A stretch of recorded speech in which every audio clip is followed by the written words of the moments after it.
안녕하세요. 백두산 금융연구소의 백두산입니다. 4월 21일 금요일 오후 3시 31분입니다. 오래간만에 세계 증시가 전반적으로 다 이렇게 하락세를 보였습니다. 그렇지만 여전히 세계 증시는 강합니다. 아직까지 저 정도로 방향 전환이 됐다라고 이야기할 수 없는 거고, 뭐 그렇게 보시면 될 것 같아요. 시장 분위기도 똑같습니다. 경기 침체 우려를 본격적으로 주식시장에 반영을 해야 이제 좀 의미 있게 방향 전환도 되고 이럴 것 같은데요. 아직까지는 이제 의미 있는 악재가 나온 게 아니고 명시적인 악재가 나온 게 아니고 이 뭐 짜잘짜잘한 여러 가지 악재들이 힘을 모아서 지금 증시를 조금씩 좀 먹고 있는 그런 기분이거든요. 그래서 아직까지 뭐 이 정도로 증시가 꺾인다라고 보기는 좀 어려울 수 있을 것 같긴 해요. 물론 이 자꾸 조금씩 얻어맞는 것도 누적되면 아플 수 있죠. 뭐 그렇게 해도 증시는 꺾일 수 있긴 한데요. 일단 좀 더 지켜봐야 될 것 같긴 합니다. 아직까지 시장은 강합니다. 이게 워낙 강했던 시장이기 때문에 말씀드렸다시피 명시적인 악재가 나와서 큰 거 한 방이 나와서 딱 세게 맞아서 좀 증시가 꺾여야 되지 않나 싶은데요. 아직까지는 뭐 보시면 조그마한 악재들만 나와서 증시를 좀 괴롭힌다는 그런 느낌입니다. 그래서 하락을 하고 있는데 아직까지 전환된 건 아니죠, 그죠? 방향 전환된 건 아니기 때문에 지금 정석적인 대응은 눌림시 매수가 맞긴 맞습니다. 확률 높은 베팅은 눌림시 매수가 맞긴 맞죠. 지금 주식 상방 베팅하고 지수 상방 베팅하고 주식 사고 이런 게 맞긴 맞는데, 네, 말씀드렸다시피 뭐 여러 가지 악재들이 있고 분위기가 그다지 좋지는 않기 때문에 잠재적인 위기로 갈 수 있는 폭탄들이 여전히 심지가 타들어가고 있는 상황이기 때문에 뭐 아래쪽으로도 마지막 한 번은 강하게 베팅해 볼 수 있는 때가 지금이라고 그렇게 일단 말씀은 드리고 있는 상황입니다. 그렇지만 아무튼 이 정석적인 이야기를 드리자면 오래간만에 이렇게 세계 증시가 일제히 하락을 하고 있는데, 이런 거는 사실 정석적인 측면에서 봤을 땐 지금 절호의 주식 매수 찬스 혹은 뭐 절호의 상방 베팅의 찬스일 수도 있어요. 예, 일단 뭐 그렇게 볼 수도 있습니다. 근데 이제 미래는 어떻게 될지 모른다. 여기서 방향 전환 실제로 될 수도 있고 안 될 수도 있고, 그건 이제 시간을 지켜보면서 이제 판단을 하면 될 부분이고, 지금은 어쨌든 여전히 이제 계속해서 지켜볼 구간인 거죠, 그죠? 상방 베팅 하신 분들은 뭐 지금 조금 떨어지는 거 봐야 조정이기 때문에 나의 포지션을 포기할 이유가 없고, 하방 보시는 분들도 지금 조금씩 이제 전환되려고 하고 있기 때문에 전환될 수도 있는 가능성이 좀씩 보이고 있기 때문에 하방 보시는 분들도 포기할 이유가 없습니다. 그렇기 때문에 지금은 일단 다 같이 입 다물고 그냥 지켜보고만 있으면 되는 거죠. 이렇게 일단 하시면 될 것 같고요. 오늘도 뭐 조그마한 악재들이 좀 나오긴 나왔습니다. 하여튼 재밌는 게 주식시장을 보면서 참 재밌다고 느끼는 점이, 주식시장이 잘 올라갈 때는 아무런 악재도 눈 씻고 찾아볼 수가 없거든요. 근데 주식시장만 조금 빠지기 시작하면 어디서 그렇게 악재들이 기어 나오나 모르겠는데, 이번에도 하여튼 그런 식으로 악재들이 좀 기어 나오더라고요.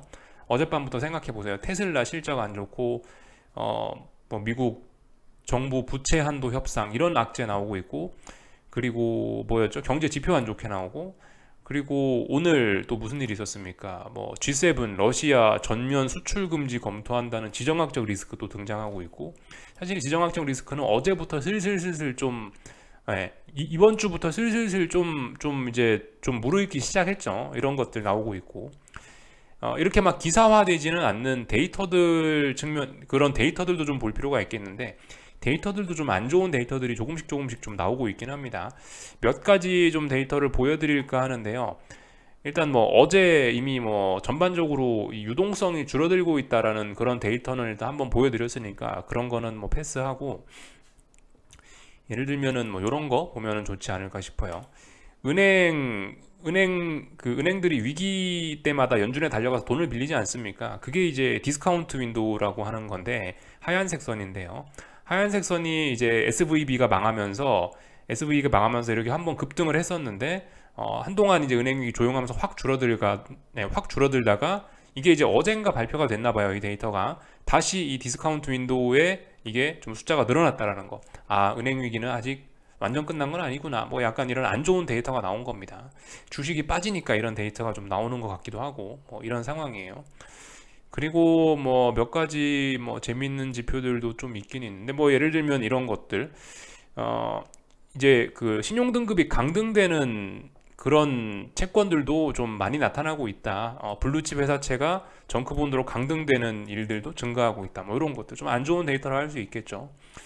그래서 뭐 요거는 안 좋은 데이터다, 좋은 데이터다라고 하는 건 아니고, 이거 같은 경우는 지금 보여드릴 이 데이터는 그냥 이제 현상을 보여주는 건데, 이 미국 사람들은 어떤 은행에다 돈을 많이 넣어놨나 뭐 이런 거를 대략적으로 보여주는 건데, 미국 가게는 어디 은행에다 많이 돈을 넣어놨나라는 건데, 한국과 많이 좀 다르긴 하더라고요. 한국 사람들은 대부분 좀 대형 은행들 많이 이용하지 않습니까? 뭐 국민은행, 뭐 신한은행, 우리은행 뭐 이런 것들이 있잖아요. 전국구 은행들, 그런 걸 많이 이용하는 것 같은데, 미국 사람들은 30%밖에 그걸 이용하지 않는다라는 뭐 이런 데이터가 나와 있네요. 그죠? 그런 우리나라 같은 그런 대형은행은 얼마 안 쓰고, 이 친구들은 뭘 쓰나 봤더니 지역은행들, 이번에 문제가 됐던 지역은행들에 많이 돈을 넣어놨다. 또 그리고 이 여기 있는 이 파란색은 뭐냐면 뭐 새마을금고 뭐 이런 약간 저축은행 같은 거 있잖아요. 그런데 돈을 많이 넣어놨다는 겁니다. 그러니까 미국은 한국과 확실히 좀 많이 다른 것 같더라고요. 심지어 온라인 은행만 이용한다는 사람들도 있고. 그래서 대형 은행들이 지금 튼튼하죠. 근데 대형 은행들의 비중은 30%밖에 안 되고, 한 절반 넘는 비중이 지금 비실비실한 은행들에 많이 돈을 넣어놨다라는 게 지금 이제 미국 가계의 현실이더라고요. 상당히 좀 불안한 부분이 아닐 수 없습니다. 그래서 미국은 은행들이 망하면 개인들이 막 엄청나게 큰 피해를 볼 수도 있겠구나, 이런 생각이 좀 들긴 하더라고요. 그래서 아무튼 뭔 얘기하다 넘어왔냐면은, 하여튼 예전에 다양한 그 짜잘짜잘한 악재들의 연속적인 싸대기를 맞아갖고 지금 증시가 조금씩 빠지고 있다. 그래서 지금까지 나온 악재들을 한번 지금 쭉 본 겁니다. 어, 뭐 여기쯤에서 뭐 사실 뭐 이제 그 주식 이야기는 아닌데요. 이제 지정학적 리스크 관련해서 뭐 조금 좀 저의 개인적인 의견 이런 걸 좀 말씀을 좀 드려볼까 하는데, 어, 요즘에 보시면은 이번 주 들어선가 하여튼 이런 이슈들이 좀 많아졌어요. 그 우크라이나에 군사 지원한다라는 윤 대통령이 그런 이야기를 또 하기도 했고, 어젠가는 힘에 의한 대만 해협 현상 변경에 반대한다라는 표현을 써갖고 중국에서 막 발발 날뛰고 난리가 났죠. 중국에서 막 뭐라 하고, 한국 외교부에서도 또 막 대응한다고 또 뭐라 하고 난리가 좀 나고 있습니다. 전반적으로 그래서 좀 지정학적 리스크가 좀 심화되고 있는데요. 지금이 좀 조심할 때이긴 맞긴 맞는 것 같습니다. 약간 좀 큰 차원에서 좀 저는 이런 현상을 좀 지켜보고 있는데요. 이 뭐든 저는 똑같다라고 봐요. 제가 주식시장에서 말씀드렸다시피 주식시장의 논리와 똑같다라고 보는데, 투매에서 시작해서 오버슈팅으로 끝난다라고 말씀드리잖아요. 그러니까 이게 그 지구상에서 벌어지는 웬만한 일들은 안 좋아지기 시작하면은 끝을 볼 때까지 안 좋아집니다. 진짜 최악까지 안 좋아지고, 이런 흐름이 언제 이제 개선이 되냐? 정말 최선으로 좋아질 때까지 계속 이런 좋은 흐름이 계속되는 게 많거든요. 최선으로 계속되면은 다시 안 좋게 전환이 되고, 안 좋은 일들이 계속 일어나고, 진짜 바닥을 봐야 끝나고. 어쨌든 이런 논리로 저는 세상의 흐름도 지켜보고 있는데, 이런 논리로 봤을 때 좀 지난 몇십 년간의 어떤 뭐 세계적인 큰 흐름을 살펴보자면은, 1945년에 2차 세계대전 끝나가지고 한번 전 세계가 정말 바닥을 맛봤잖아요. 이때부터 해서 지금 세상이 슬슬슬슬 좋아진 거 아닙니까? 그 와중에 다양한 위기도 있고 뭐 안 좋은 일도 있고 했었지만, 전반적으로 이제 그때 세계는 뭔가 좀 안 좋은 일들의 바닥을 치고 조금씩 좋아지기 시작했단 말이죠. 그 와중에 한국도 상당히 덕을 많이 봤던 나라들 중에 하나고요. 그리고 나서 이제 세계가 언제 가장 피크를 쳤냐라는 거를 생각을 해보면, 저는 2008년 미국 금융위기 나기 직전이 이때가 가장 전 세계가 어떤 좋았던 피크를 쳤던 그런 시기라고 개인적으로 좀 생각을 합니다. 경제적으로도 사실 이때가 가장 피크였지 않나 싶어요. 사실 경제적으로도 가장 건전했고 좀 진짜 성장이 좀 힘이 있고 이랬던 거는 08년까지가 마지막이지 않나 싶고, 지금부터는 사실상 거의 이제 힘 빠진 유동성의 힘만으로 좀비처럼 살아가고 있는 게 2008년 이후의 흐름이라고 생각을 합니다. 실제로 그 많은 나라들의 GDP를 좀 따져보면은 2008년 이후로 2008년에서 2011년 사이에 대부분 나라들이 그 GDP를 고점을 찍고, 그 뒤로는 잘, 네, 그 뒤로는 성장이 좀 둔화되는 케이스들이 좀 많이 보이긴 합니다. 2008년 이후에는 이 GDP가 눈에 띄게 성장한 게 사실 뭐 중국이나 미국 정도밖에 없는 그런 거라고 보시면 되겠어요. 유럽이 가장 이런 게 좀 심각하죠. 경제가 안 좋은 게요. 하여튼 뭐 이런 모습들 보이고 있고, 하여튼간 뭐 전반적으로 세계가 좀 뭔가 좀 안 좋아지고 있다. 가장 좋은 거는 08년에 피크를 친 것 같고, 그 뒤로는 이제 세상이 뭔가 슬슬슬슬 이렇게 안 좋아지는 것 같다라는 생각이 좀 들고 있는데, 이제 안 좋아진 것 같다라는 걸 이제 느꼈던 이제 첫 번째 사례가 뭐냐면은 2016년인가? 2016년인가 브렉시트 있었죠. 브렉시트 결선 투표한 날이 있습니다. 그때부터 뭔가 좀 세상이 이거 본격적으로 안 좋아지는 신호가 나타났다라고 좀 판단을 했고요. 그리고 뭔 일이 있었습니까? 그 다음에 세상에 트럼프가 대통령 됐죠. 트럼프 대통령 되면서 미국 나 혼자 잘 먹고 잘 살 거야 라는 이런 식으로 돼서 전 세계가 좀 본격적으로 분열이 되기 시작했고, 어쨌든 지금 뭔가 이제 슬슬 안 좋아지고 있는 그런 느낌입니다.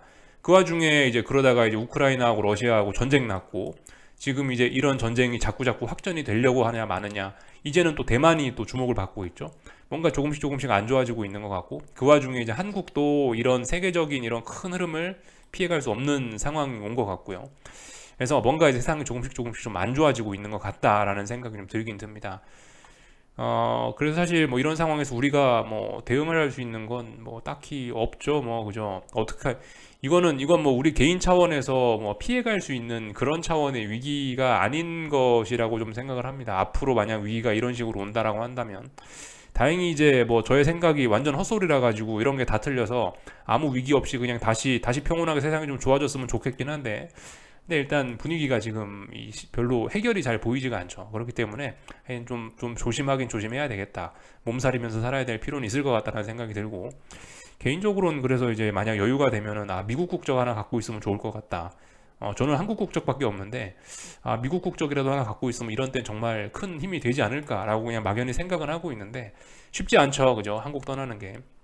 한국 사람으로서 한국 떠나는 게 쉽지가 않죠. 하여튼 뭐 이런 점들 좀 말씀을 좀 드려봤습니다. 아니, 이렇게 안 좋아지고 있는 사이에 이제 한국에서도 이제 이런 식으로 대통령이 뭘 하고 그에 의해서 중국이 어떤 반응을 하고 이런 것들이 하여튼 조금 좀 불안해 보인다. 물론 그렇다라고 해서 말씀드렸다시피 지금 야 네가 예언한 대로 뭐 세상이 조금씩 안 좋아지고 있으니까 이렇기 때문에 하방 베팅을 한다. 이거는 좀 불합리적인, 이건 합리적이지 못한 투자라고 생각을 합니다. 어쨌든 주식 투자, 주식 시장에 투자할 때는 뭐 세계 정세가 불안해서 이런 것보다는 일단 경제적인 요인 때문에 주식 시장이 움직인다. 경제적인 요인 때문에 금융 시장이 움직인다라는 거를 좀 더 그런 거에 무게를 둬서 투자를 할 필요가 있을 것 같습니다. 지정학적 리스크 때문에 투자를 하는 거는 솔직히 우리 개인들 입장에서는 좀 굉장히 좀 어려울 수 있죠. 우리가 뭐 CIA도 아니고 FBI도 아니고 그 정도 급의 국정원급의 정보력을 가져야, 야 저기서 조만간 전쟁이 날 테니까 우리는 뭐 달러를 산다, 금을 산다, 이런 베팅은 그죠? 그 정도 정보력쯤은 돼야 된다고요. 전쟁에 베팅을 하고 막 이런 지정학적으로 베팅을 하려면요. 근데 여러분들 아니잖아요, 그죠? 우리는 개인이기 때문에 현실적으로 그런 건 어려울 것 같고, 지정학적 리스크는 실질적으로 뭔 일이 나고 나서 이제 주식시장이 그걸 반영하기 시작하면 그때 따라 들어가도 늦진 않아요. 그때 들어가도 먹을 수 있습니다. 그렇기 때문에 아무튼 이런 분위기가 좀 전반적으로 좀 꼬름하다, 안 좋다라는 거는 우리가 알고 있되, 투자는 이제 주식시장만 보면서 하는 게 좋지 않겠냐, 이런저런 거에 영향을 받지만 아무튼간 뭐 투자는 지지와 저항이 어쨌든 가장 핵심적인 거고, 그리고 통화정책, 뭐 인플레이션, 이런 경제적인 기업 실적, 이런 경제적인 이슈에 주목하는 게 훨씬 더 맞는 것 같다라는 이야기 한번 좀 드려봤습니다. 이야기가 좀 샜는데요. 하여튼 오늘 있었던 일들 그냥 이제 전반적으로 쭉 살펴보고 그렇게 하고 마치도록 하겠습니다. 아침에 안 봤던 독일 증시부터 좀 잠깐 보자면은, 이거 어젯밤에 하락을 하긴 했는데요. 눌림입니다. 눌림, 그죠? 중요한 자리 돌파한착했던 게 여기죠. 여기서 돌파한착했죠. 예, 이거 어디까지나 봐도 건전한 눌림입니다. 그러니까 사실 눌림시 매수의 관점으로 바라보는 게 아직까진 맞죠, 그죠? 여기서 다시 이런 자리는 붕괴시켜 줘야지 좀 될 것 같아요. 아니면은 최소한 여기 보시면 이제 독일 증시도 여기가 물론 중요한 자리라 말씀을 드렸는데, 근데 보시면은 이제 대략적으로 여기가 한뭉치지 않습니까? 요날 4월 14일인데요, 요날이. 이날 갭상승 출발하면서 요렇게 여기가 중요한 지지선이 됐습니다. 그래서 최소한 이 자리를 붕괴시켜야 이제 그래도 아래쪽으로 좀 베팅할 수 있고 뭐 그렇게 이야기를 할 수 있을 것 같아요. 하여튼 아직까지 유럽 증시는 강합니다. 세계 최강 증시가 유럽입니다. 이렇게 보시면 될 것 같고요. 다른 거 하나씩 또 살펴보자고요. 중국 증시 오늘 급락을 했네요. 급락을 하면서 이 중요한 자리를 와장창 했습니다. 와장창 했으니까 이쯤 됐으면은 지난번에 급등했던 게 이거 속임수였구나 정도 급이 되는 그런 상승이죠. 왜냐면은 지금 보시면 여기 있는 이 자리를 돌파한착한 요 양봉들이 중요한 양봉들인데, 이 양봉들의 시가를 몽창몽창 붕괴시키고 지지선까지 한 번에 붕괴시켰으니까 이건 결과적으로 지난번에 급등이 속임수였구나라고까지밖에 그렇게밖에 말할 수 없는 결과가 됐어요. 이 부분은 오버슈팅이었구나가 된 거고, 그래서 이제 여기서 이제 그래도 확인은 해봐야 될 게 너무 하루 만에 좀 많이 빠진 감이 있고 중요한 지지선을 한 번에 붕괴시켰기 때문에 하방 에너지가 좀 어느 정도 좀 사용이 됐을 거 아닙니까? 이제 앞으로 그 반등 시도 정도는 그 조금 반등 시도 정도는 할 것 같은데 반등 시도하면서 이제 여길 넘어가는지 못 넘어가는지 잘 지켜봐야 되겠죠. 못 넘어가면 계속해서 또 아래쪽으로 가는 겁니다. 그죠? 그래서 일단 중요한 지지선은 붕괴시켰기 때문에 반등 시 매도 전략 할 수 있게 되었습니다. 그죠? 이렇게 보면 될 것 같고요. 위안화는 어떻게 됐나 한번 볼까요? 위안화는 역시 조금 올랐네요. 그죠? 그러나 아직까지 박스권. 그래서 아직까지 세계 증시는 아직까지는 좀 그래도 강한 편이고요. 아직까지 뭐 하락 전환 막 그렇게까지 보긴 좀 뭐하고 중국 증시도 조금 전에 보시면은 그거잖아요. 결과적으로 지난번에 올랐던 거를 이제 한번 붕괴시켰으니까 다시 박스권 안으로 기어 들어온 의미밖에 없습니다. 이게 박스가 완전히 이제 붕괴가 돼야 뭐라 하는데 아직까지는 그래도 전반적으로 좀 강한 겁니다. 이렇게 볼 수가 있을 것 같고요. 일본도 오늘 좀 떨어지지 않았나요? 그죠? 일본도 보시면은 어딘가를 못 넘고 있네요. 이런 거는 어떤 전형적인 하방 베팅하기 좀 우호적인 그런 모습이라고 할 수는 있을 것 같습니다. 전고점 자리 여기가 딱 있는데 전고점 자리를 하나 둘 셋 넷 한 4거래일 동안 못 넘었으니까 야 이거 조만간 무슨 일 생길 수 있겠구나 생각을 할 수 있죠. 어떤 하방 베팅할 수 있는 어떤 저항은 확인을 했다라고 이야기할 수 있을 것 같습니다. 여기까지 보면은 뭐 얼추 주요국 증시는 다 살펴본 것 같아요. 그래서 뭐 다른 거 할 이야기는 없고 한국 증시 좀 간단하게 체크하고 미국 증시 보고 그렇게 맞추면 될 것 같습니다. 한국 증시는 오늘 이제 역시나 좀 그렇게 생각하시면 되죠. 그죠? 영상 초반에도 말씀드렸다시피 계절의 변화라고 생각하시면 된다고요. 여름에서 아주 뜨거운 한여름에서 가을로 넘어가는데 비 한 번 왔다고 태풍 한 번 왔다고 바로 가을로 넘어가지는 않습니다. 비 한 번 와도 그 뒤로 좀 뜨끈뜨끈함이 계속 남아있죠. 지금은 이제 한국 증시도 뜨끈뜨끈함이 아직은 남아있는 단계라고 좀 보시면 좋을 것 같아요. 그래서 오늘 일단은 뭐 하락을 하긴 했고 하락을 크게 되돌리진 못했습니다. 그래도 오늘 좀 강한 매수세가 등장하긴 등장한 거예요. 그렇지만 말씀드렸다시피 지금 시장이 워낙 뜨끈뜨끈하기 때문에 빠지더라도 다시 조금 좀 올라오려는 아무리 그러니까 장 초반에 강력한 매도세가 등장해도 어느 정도 조금 좀 회복하려는 그런 힘은 가지고 있다. 아직 지금 이제 의미 있게 그 뭔가 좀 의미 있는 하락한 거는 사실상 처음이지 않습니까? 이거 사실 하락 마감 아니죠. 4월 14일 날 음봉이 나왔지만 이거 상승이고 의미 있게 하락의 음봉 나온 건 처음이잖아요. 정말 얼마 만에 이게 음봉의 하락입니까? 그죠? 그러니까 어쨌든 의미 있는 게 나오긴 나왔는데 전반적으로 분위기가 워낙 뜨겁기 때문에 아직까지 분위기가 식지 않았기 때문에 그래도 일단은 중요한 지지선을 완전히 뭐 와장창 하진 않았다. 이 정도로 보시면 될 것 같습니다. 말씀드렸던 자리가 4월 11일 날 이 양봉에 나왔던 종가가 중요한데 332.1 이 자리가 중요한 자리인데요. 대략적으로 이 자리 부근에서 마감을 했으니까 아직 지지선을 깰 생각은 없는가 보다. 여기 지지력 테스트하고 있다라고 생각하시면 좋을 것 같고요. 이제 봐야 되겠죠. 여기를 이제 완전히 붕괴시키고 아래로 내려와서 굳히기가 들어가면 그럼 이제 하락 전환된 거고 계속해서 이 위에 있다면 또 박스권입니다. 이렇게 생각하시면 되겠죠. 그리고 그 아침에 말씀드렸던 이야기 강조 드리는데 이제 코스피, 코스닥 여기서 더 올라가면 안 돼요. 여기서 더 이상 고점 높이면 하방 베팅하면 이제 안 된다고 봅니다. 하락할 거면 이번에 해야 돼요. 시간이 많이 없어요. 일단 하락 전환 가능성은 좀 열렸으니까 하방 보시는 분들이 일단 다소 한시름은 좀 낫다. 이렇게 일단 생각은 됩니다. 그리고 코스닥도 그렇죠. 코스닥은 저기 붕괴가 됐네요. 그죠? 코스닥은 여기를 제가 중요한 자료로 말씀드렸는데 뭐 시작부터 깼고 아래쪽으로 일단 좀 아래쪽으로 굳히기 들어갔다라고 보시면 되겠습니다. 그렇기 때문에 이제 이 자리를 기준으로 여기 있는 이 자리를 기준으로 해서 이제 반등시 매도 전략 해볼 수 있을 것 같습니다. 물론 아직까지는 사실 이제 워낙 강했기 때문에 계속해서 N자로 올라간다라고 보는 게 조금 더 정석적일 것 같긴 합니다. 그렇지만 일단은 깨서는 안 되는 자리를 깼으니까 반등시 매도 전략 이제는 조금 더 목소리를 좀 높여서 그런 이야기 할 수 있겠죠. 그죠? 쌍고점 만들었다고 이제 이야기는 하겠습니다. 쌍고점 만들었습니다 라고 이야기할게요. 물론 여기서 한 번 더 올라와서 3고점을 또 만들지 모르죠. 일단 근데 지금 와서 이 자리를 붕괴시켰으니까 할 수 있는 이야기는 쌍고점 확인했습니다 까지 이야기할게요. 그러니까 뭐예요? 쌍고점 확인했는데 다음번에 또 올라서 고점 높이면 안 된다고요. 앞으로는 이제 절대는 다시 이제 고점이 높아지고 막 또 올라오고 이러면은 이제 하방을 보시면 안 됩니다. 이때부터는 이제 주식 매수 아닌 것 같아도 이제 그때부터는 주식 매수를 할 수밖에 없는 이제 그런 상황이 되는 거예요. 이 정도를 좀 전반적으로 살펴봤고요.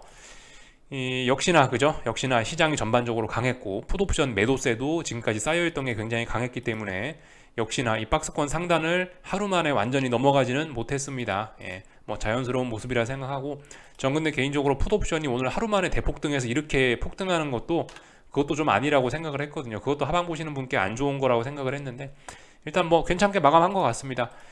풋옵션 저렇게 마감하고 콜옵션 저렇게 마감하고 선물 저렇게 마감한 걸로 봐서 그래도 어떤 하방으로의 좀 전환 가능성이 조금 생겼다 이 정도 이야기 할 수 있을 것 같습니다. 그래서 뭐 그 정도로만 보면 될 것 같아요. 그래서 풋옵션이 본격적으로 저 박스권 상단을 넘어가면 이제 추세 전환이고 그렇게 되면 어떻게 된다? 이제 본격적으로 시장이 급락할 수 있다. 풋옵션이 대박이 날 수 있다. 이렇게 보면 될 것 같습니다. 환율은 이제 1325원을 이제 완전히 돌파한착을 했네요. 좀 믿어줘도 괜찮을 것 같다라는 생각입니다. 그죠? 여기 1325원 중요한 전 고점으로서의 어떤 직전 고점으로서의 어떤 의미 있는 저항이었는데 돌파한착했으니까 이제 레벨업 됐다고 하겠습니다. 이걸 좀 지금 제가 이제 돌파한착했다라고 믿는 거는 왜냐면 여기 한 번, 두 번, 세 번, 네 번째에 걸친 돌파한착 시도를 한 거고 그리고 네 번째 중에서도 지금 3거래일째 여기서 놀다가 안착을 한 거기 때문에 이 정도면 믿어줘야 되지 않을까, 그죠? 우리 조금 전에 뭐 봤나요? 코스닥에서 쌍고점, 이거 일단 쌍고점 만들었다라고 했잖아요. 쌍고점만 해도 기술적인 이야기는 뭡니까? 어떤 하락 추세로의 전환 가능성을 내포한 그런 패턴이잖아요. 근데 쌍고점은 두 번 확인했다는 소리죠. 3사는 세 번 확인했다는 소리고. 근데 이건 무려 네 번을 확인하고 3거래일째 여기서 한 번 더 확인을 했으면 이 정도면 이제 환율 레벨업이라고 믿어줘야 되는 게 아닌가 싶습니다. 달러를 이제 그래서 나는 매수해보고 싶다 하시는 분들은 25원이 붕괴되기 전까지 눌림시 매수 이제 돌파 한착이 확인이 됐으니까 눌림시 매수 할 수 있을 것 같고요. 이제 우리가 눈여겨봐야 되는 저항은 1360원대 그리고 1400 몇십 원대 정도가 될 것 같습니다. 1415원대 정도가 저항이 있습니다. 그래서 이제는 좀 원달러 환율이 레벨업이 됐으니까 이제는 저항이 많이 없기 때문에 좀 오르면은 텀벙텀벙 오를 수 있다. 어디까지? 1360원까지 그리고 1415원 정도까지는 저항이 잘 없기 때문에 텀벙텀벙 오를 수 있다라는 거 좀 주의해야 되겠습니다. 한국 증시는 그래서 굉장히 좀 위험한 상황이 좀 되긴 된 것 같습니다. 이 정도로 보면 될 것 같고요. 변동성 지수는 뭐 오늘 좀 죽었는데 뭐 그다지 신경 안 쓰셔도 일단 뭐 괜찮을 것 같긴 합니다.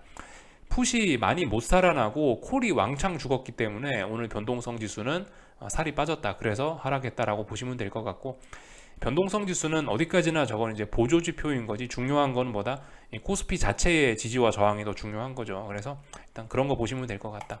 보조 지표이긴 한데 보조 지표가 조금 좀 뭐 하방에 좀 뭐 그다지 유리한 그림은 아니긴 한데 이유가 있다. 뭐 콜이 지금 살이 빠지고 있어서 변동성 지수가 홀쭉해졌다. 이 정도로 보시면 될 것 같습니다. 전반적인 거 쭉 봤고요. 오늘 뭐 다른 거 증시는 뭐 그죠? 뭐 다른 뭐 주식들은 할 말 없습니다. 그죠? 삼성전자 저항 누적되고 있고 중요한 지지선 붕괴된 거 아니고요. 에코프로비엠 이런 거는 뭐 쌍고점 거의 완성이 돼가는 것 같습니다. 근데 쌍고점 아직 완성됐다고는 못하겠습니다.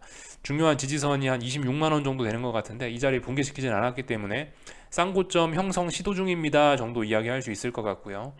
에코프로는 근데 좀 모양이 다르죠. 에코프로는 여기 고점 하나 만들어졌고 그리고 이 장대 양봉이 중요하다고 말씀드렸는데 이거 종가상으로 지금 한 번, 두 번, 한 번은 아니구나.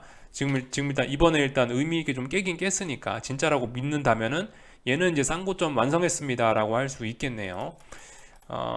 근데 지금 보시면 에코프로가 훨씬 약합니다. 그리고 에코프로 BM은 강해요, 그죠? 에코프로 BM은 왜 강해요? 쌍고점 가능성 정도만 이야기해 주는 있는 상황이고 그리고 고점과 고점이 서서히 낮아지고 있으니까. 근데 에코프로는 어떻습니까? 고점 하나가 여기 있는데 고점 하나가 또 여기 있네요. 그러면 이 떨어지는 기울기가 가파르죠. 그러니까 이건 더 강력한 매도세. 그러니까 에코프로에 비해서 에코프로 BM에 비해서 에코프로가 훨씬 약하다. 그러니까 뭐예요? 어떤 내가 뭐 하방 베팅을 하고 싶다. 그러면 약한 놈을 후려패야 된다. 이제 누가 약한 놈인지 좀 명확해진 거죠, 그죠? BME가 더 셉니다. 에코프로가 약하고요. 이렇게 보시면 될 것 같아요. 뭐 투자하라고 말씀드리는 건 아니고 그냥 이제 어떤 기술적인 분석 차원에서 그냥 한번 본 겁니다. 여기까지 보면 될 것 같고요. 오늘 뭐 미국 증시 이야기를 길게 했지만 박스권입니다. 그죠? 예, 박스권이고 어디 붕괴시켜야 된다 했죠? S&P 4,100 붕괴돼야 되고요. 나스닥은 12,850이 붕괴돼야 이제 하락 전환이에요. 아직까지는 그러니까 김치국 뭐 전혀 뭐 어떤 그저 기대하고 이럴 거 없고 그냥 차분하게 지켜보시면 되는 거고, 오늘 밤엔 이슈도 없습니다. 예, 오늘 밤엔 재밌는 게 이제 뭐 주요 기업들이라 할 만한 뭐 그런 기업 실적 발표도 잘 없고 경제지표 발표도 없고 뭐 그런 상황이라서 그냥 차분하게 지켜보시면 될 것 같고, 그 오늘 밤에 이제 뭐 그래도 좀 보실 만한 게 있다면은 이제 중소형 은행들 디스카운트 윈도우에서 좀 금액이 그게 늘어났으니까 중소형 은행들의 주가가 어떻게 되는지 좀 그런 것들 좀 보시면 되겠고요. 계속해서 우리가 이제 미국 증시에 살펴야 될 거는 경기 침체의 가능성이 있긴 있는데 그거를 반영할지 말지 이제 그런 거 위주로 좀 보시면 될 것 같은데, 워낙 박스권으로 오랫동안 굳어져 가지고 솔직히 좀 뭐 당장 오늘 밤에 어떻게 된다 이런 이야기 하기는 좀 뭐 할 것 같아요. 그래서 일단 그냥 지켜볼 겁니다. 그리고 뭐 나머지는 뭐 특별한 거 없죠, 그죠?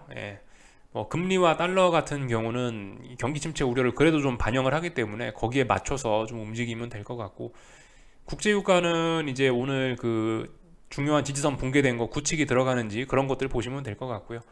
나머지는 특별히 할 말 없습니다. 여기까지 하겠습니다. 한 주간 수고들 많으셨고요. 궁금한 걸 리플 남겨주시고요. 또 즐거운 주말들 보내시고 다음 주에 뵙도록 하겠습니다. 여기서 마치겠습니다.